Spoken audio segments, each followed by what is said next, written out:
আসসালামু আলাইকুম।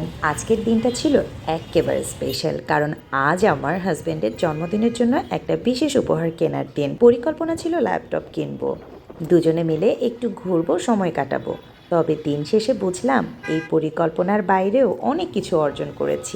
YouTube sound দেখবো যে দুইটা স্পিকার একসাথে বাজে কিনা। আমার দুইটা স্পিকার থাকে, যদি আমি প্রথমে ইউটিউব চালাই তাহলে বুঝতে পারবো না যে আমার স্পিকার দুইটা সচল আছে কিনা। এই জন্য আমি আলাদাভাবে চেক করব স্পিকার দুইটা সচল আছে কিনা। লেফট অ্যান্ড রাইট দুইটা স্পিকারই সচল আছে।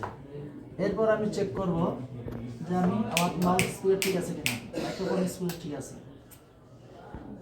এরপর আমি চেক করব আমার ক্যামেরা ঠিক আছে কিনা। ক্যামেরা যদি সচল না থাকে তারপর চেক করব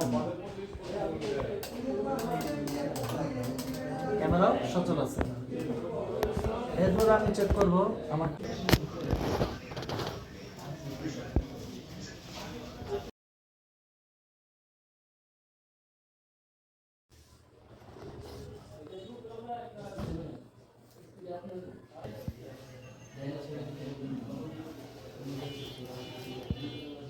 অনুভূতির কিছু সুন্দর মুহূর্ত, ভালোবাসার কিছু নীরব ভাষা, আর সম্পর্কের আরেকটা উজ্জ্বল অধ্যায়।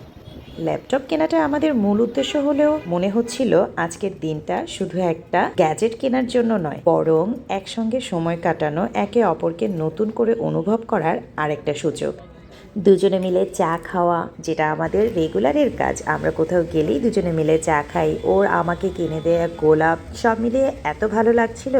আর ফেরার পথে এই চাঁদ মামা আমাদের দিকে যেন চেয়েছিল হাসি মুখে।